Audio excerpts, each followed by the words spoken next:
사장은 신경망 학습에 관해 다루겠습니다. 학습이란 훈련 데이터로부터 가중치 매개 변수의 최저값을 획득하는 것입니다. 학습을 알기 위해 손실함수에 대해 자세히 알아야 합니다.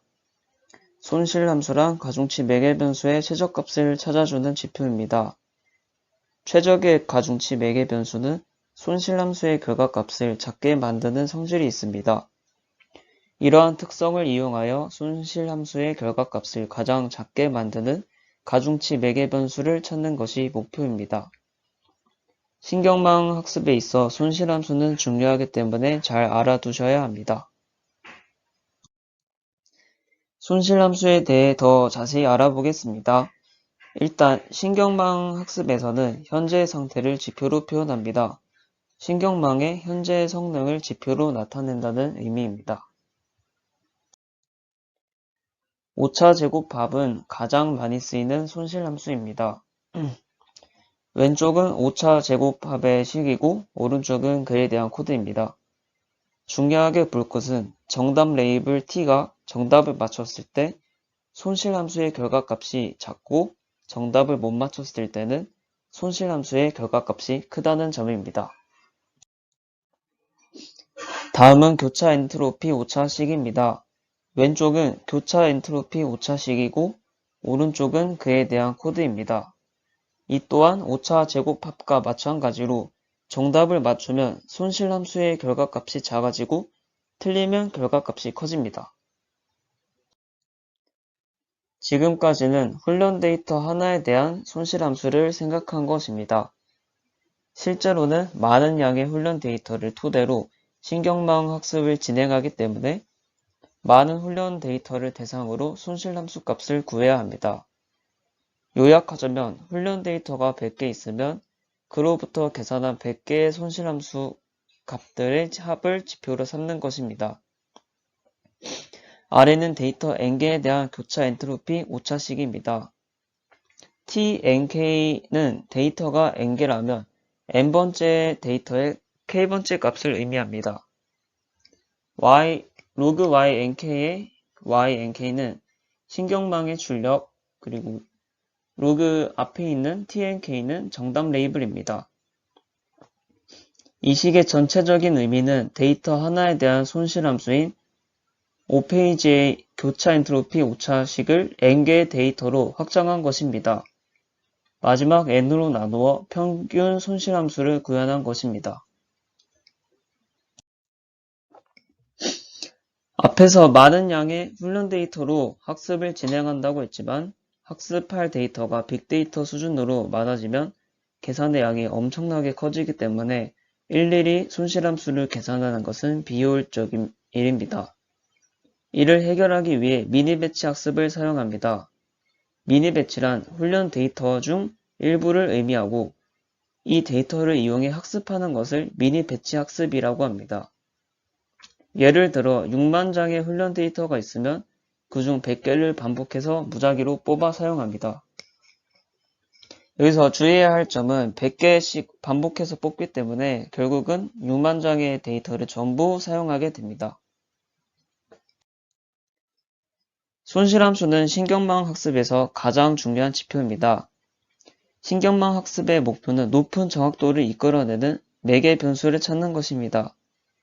최적의 매개 변수를 찾기 위해 정확도라는 지표를 사용하면 되는데 왜 우회적으로 손실함수 값이라는 방법을 사용하는지 의문이 생길 수 있습니다.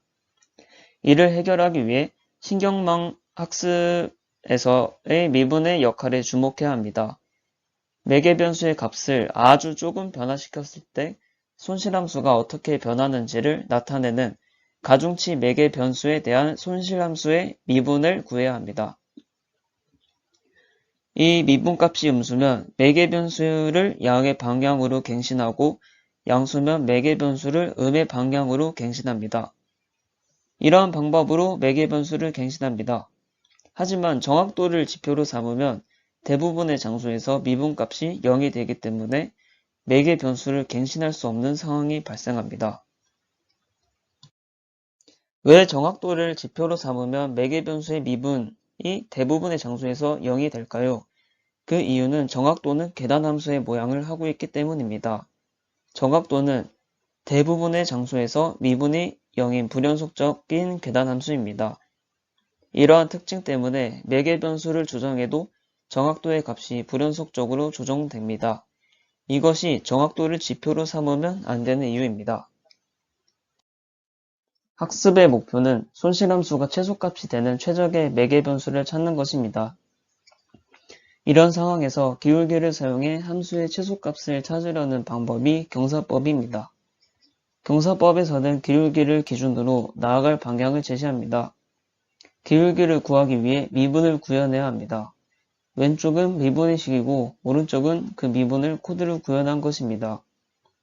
왼쪽에 미분식을 소대로 구현한 코드는 오른쪽에 위에 있는 코드인데 이 코드는 그 점에서 기울기가 아닌 x 플러스 h와 x 사이의 기울기에 해당하기 때문에 진정한 미분이 아닌 코드입니다.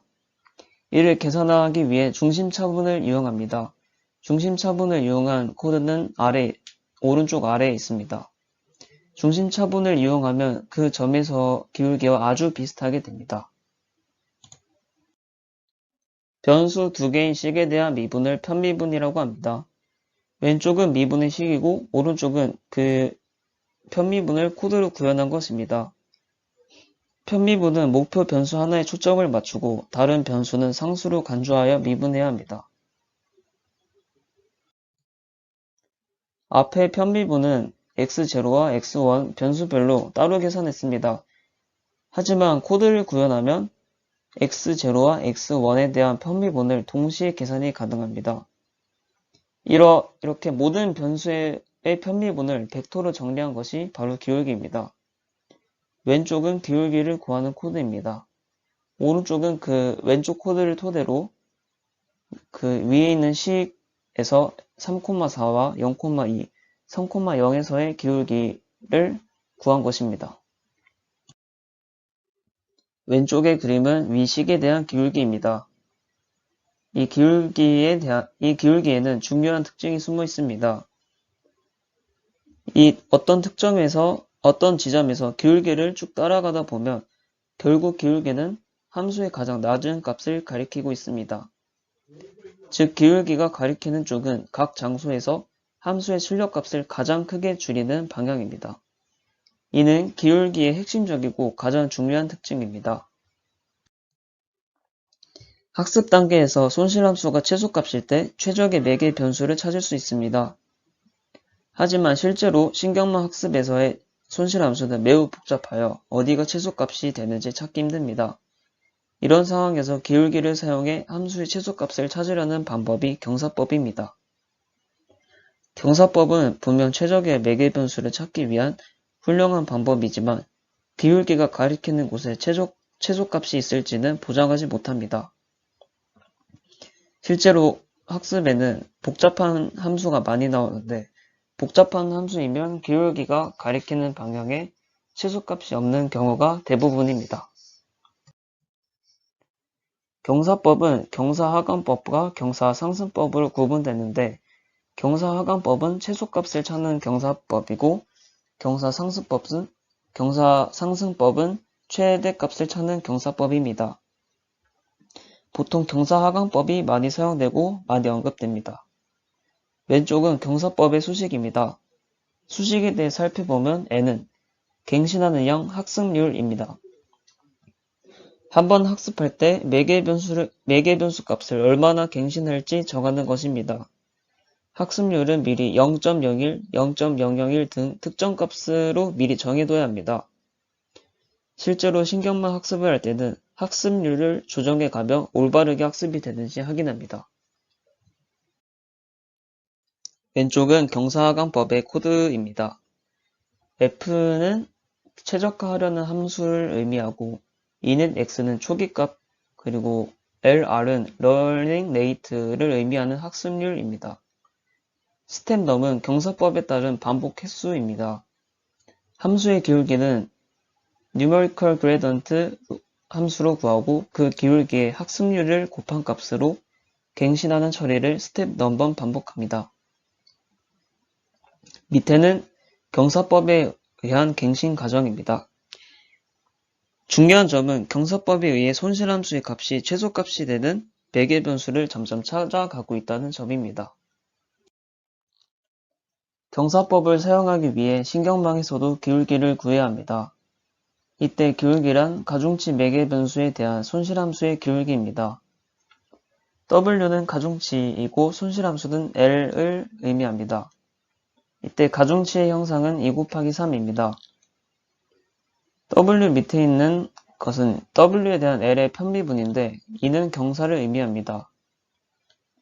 이 각 원소는 W의 각 원소가 변했을 때 손실함수가 얼마나 변했는지 나타냅니다.